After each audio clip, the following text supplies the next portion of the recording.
Echo Night Beyond is a first-person horror game set on a lunar base and follows the story of Richard Osman, who ends up in a shuttle crash whilst on his way to his honeymoon. After he wakes up, he dons his spacesuit and searches for survivors. The game is available on PlayStation 2.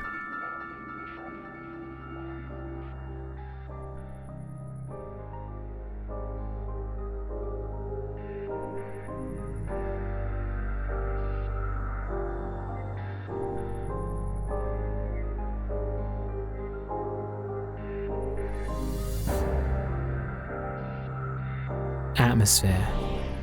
Exploring the lunar base is tense. It's dark, dusty, and very eerie. There's next to no music playing throughout the game, and the creepy silence is only broken by the sound of Richard's footsteps and his breathing.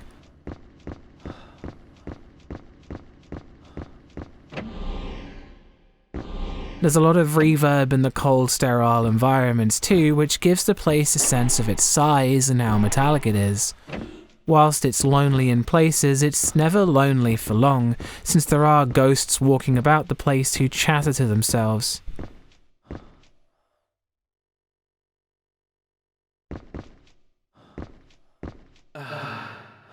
I'm sorry.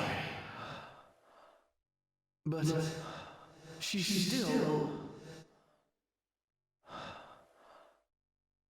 Why? I don't know.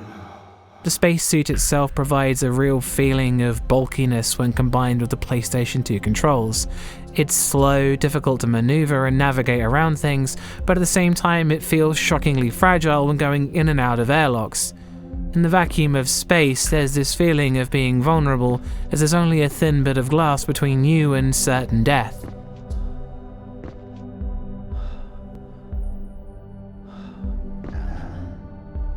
Some of the base is enveloped in a thick fog. The low visibility ramps up the tension and dread for a lot of the early game, as it makes traversal even more plodding and methodical as you try to avoid walking into things.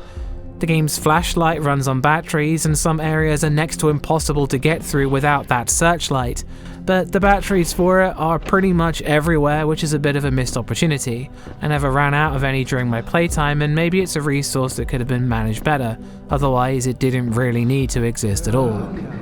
Thanks to the environmental sounds and its slow pace, it's really engaging and immersive, but that slow pace could also put off some players. That's one Harry Mason.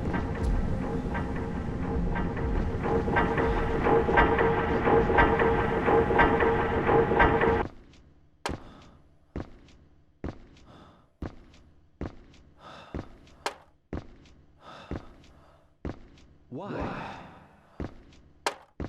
Hey, help me!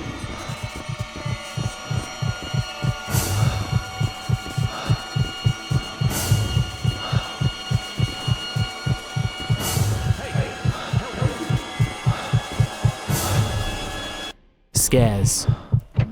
Echo Night Beyond works around the concept that Richard's heart rate is a gauge that you need to keep under control, and contact with ghosts, especially hostile ones, will cause it to rise until he dies of a heart attack.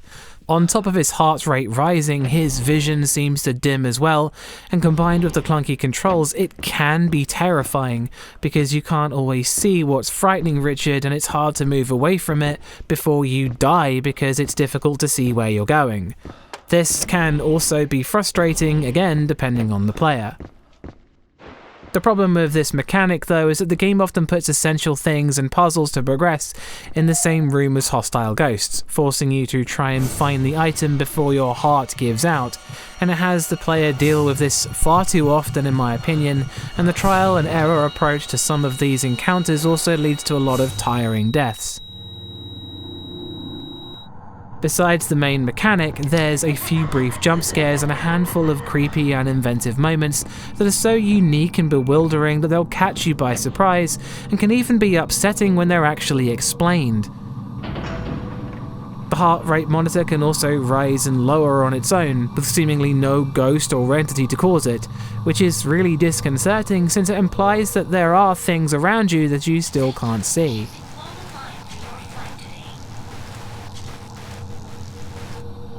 The game spaces all of these moments out, but the latter half of the game has considerably fewer of them, which is around the same time that encountering hostile ghosts in the fog starts to become a bit of a chore. But it provides a lot of unique, frightening moments, even if most of it is towards the start. That's 2 Harry Masons.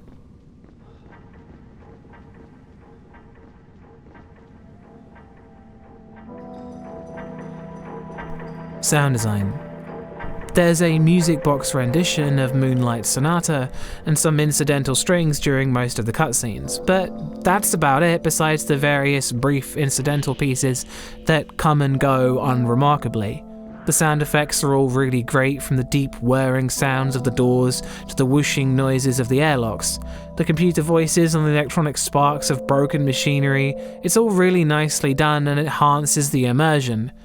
The voice acting is sometimes a little wooden, and there's translation errors in the subtitles, but it's far from a deal breaker. There's obviously a great deal of reverb in the game, and they deal with that really well, really helping the spaciousness of the environments. Even the menus feel like they're floating in space. That's 3 Harry Masons.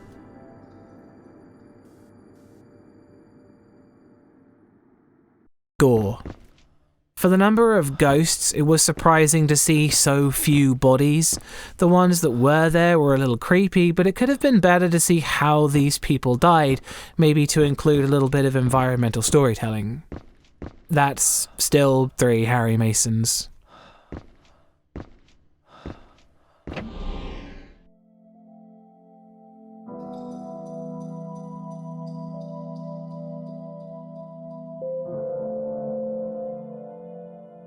Story.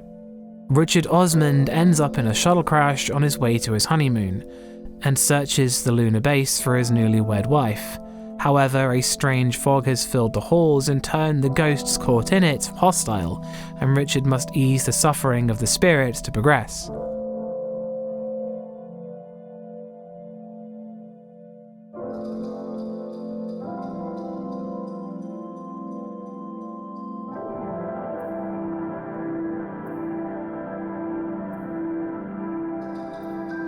The story is filled with moments of sadness as you talk to the ghosts about their lives and stories. They have vague characters and their personalities can be pretty endearing, but the overall experience of talking to them is usually heartbreaking, with some of them failing to understand why they've died, and some of them work obsessed even after death. Some yearn for their trinkets and meaningful items and even family back on Earth.